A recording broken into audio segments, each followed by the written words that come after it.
Hi, I'm Deanna Crossley, an assistant psychologist at Alden CAMS, and today I'll be talking to you about bodily reactions to threat. So the aim of this video is to introduce the ideas of how our bodies physiologically react to threat through the fight, flight, freeze and fawn responses. In a very simplified way, there are three general areas of the brain.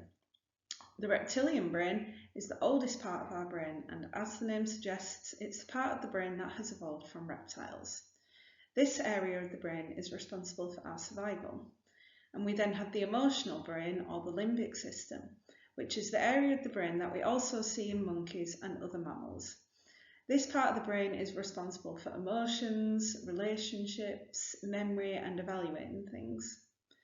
The area of the brain which is thought to be unique to humans is the top bit, or the cerebral cortex. This higher area of the brain is responsible for some of those functions we see as uniquely human, such as thinking, imagining, abstract reasoning, etc. When we're feeling safe, secure and calm, all areas of our brain are working together and we can function well, develop and explore our world. However, the survival area of our brain has to act very quickly when needed. It acts like an alarm bell when it senses danger. So for a lizard, this could be a predator on the horizon. The lizard's brain needs to act fast in response to any signals of danger to get the lizard's body to react to keep it safe. Obviously, as humans, we rarely have to face predators when wandering around as they're doing our shopping, but our brains have evolved to pick up on other types of threat all the same. Our automatic nervous system is switched on at these times in the same way as a reptile's brain is. What our brains pick up as threatening will very much depend on our experiences. These shape the brain to recognise what is a potential danger, and if the brain perceives a potential danger, the alarm system sets off. When this happens, instinct takes over and the mammalian and human areas of the brain turn off. All energy is directed to keeping ourselves safe, setting off a chain reaction of bodily responses which we have little control over or awareness of. If we were to stop and think about it, there would be a risk of us coming to harm, so the brain cannot allow this. The way the body responds will again depend on its experiences and is linked to attachment experiences. Different people will therefore have different ways that their bodies have adapted to danger. For some people, unfortunately, their alarm system is turned on so much of the time due to what they've been through that they may be living in a relatively constant state of threat. This means their ability to access their higher brain areas to regulate emotions, connect with others and think rationally is very limited. Different people will have developed different survival strategies when faced with threats depending on their experiences, bodily reactions and resources available to them. One way our bodies might react to threat is what's been termed as the fight response. This is when the automatic nervous system crudely evaluates the threat and thinks it can be overpowered. This sends signals to the body to get ready to fight the threat. When we experience the fight response, our brain is trying to ward off danger by defeating it. If the danger is real and can be overcome with physical strength, this can be an effective tool to keep us safe. But when the perceived danger isn't actually a threat, this can get us into trouble. In humans, the fight response can take form of a verbal or physical response to a perceived threat. And when the alarm bell is signalled and a fight response begins, physiological reactions occur to get the person ready for acting. Breathing and heart rate increase to allow blood to be pumped around the body at a faster rate, which also leads to pale or flushed skin as blood is sent to the areas needed for fighting. Muscles become tense, you might see clenched fists and clenched jaws, and this is to get the muscles ready to be physically used potentially. Voice pitch might rise as tension can cause the throat to feel constricted, and you might particularly notice this in a verbal altercation. Pupils also dilate to let more light in, which allows the person to observe what is going on around them better. In flight mode, a person will feel an overwhelming urge to escape the situation which is perceived as threatening. Similar physiological reactions will occur to get the body ready to flee.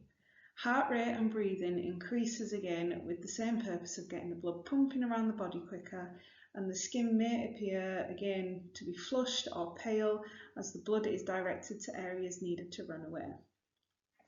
The muscles will again be tense, but more so that the legs can receive an ample blood supply to get moving quickly. And pupils will dilate again so that the person can observe their surroundings better.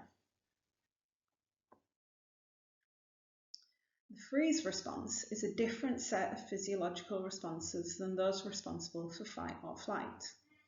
Freeze can be best understood when we think about a rabbit in the headlights. A rabbit is crossing the road in the dark and suddenly a set of bright, beady eyes are seen coming quickly along the road.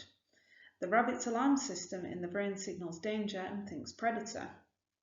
The rabbit's body physically cannot move and it freezes in the middle of the road in the hope that the predator doesn't see it and just moves on past. Unfortunately, the rabbit's alarm system in the brain does not know that this danger is actually a car, because that area of the brain was around long before cars existed. The car has no interest in eating the rabbit, but poses a very real danger to the rabbit if the driver can't stop in time or doesn't notice the rabbit. Freeze might seem like it's not a great option, but there are situations where it does serve animals and humans well. It might give time to respond, increase visual perception, help someone hide, and reduce the impact of the event.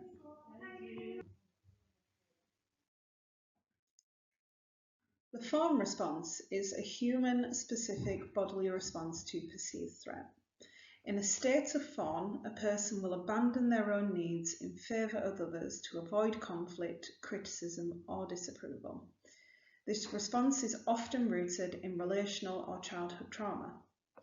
Some signs of fawning include stifling your own needs, finding authentic self-expression challenging, flying under the radar, having trouble saying no, over-apologising, holding back on opinions or preferences that might seem controversial, experiencing chronic pain or illness, having depression, which can be linked with trauma, trouble with personal boundaries, assuming responsibility for the emotional reactions and responses of others, fixing or rescuing people from their own problems, attempting to control other people's choices to maintain a sense of emotional safety, denying your own discomfort, complaints, pain, needs and wants, or changing your preferences to align with others.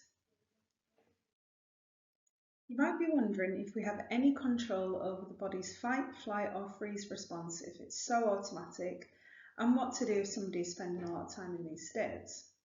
Of course we need these survival strategies, but there comes a problem when they're activated very easily, quickly and often.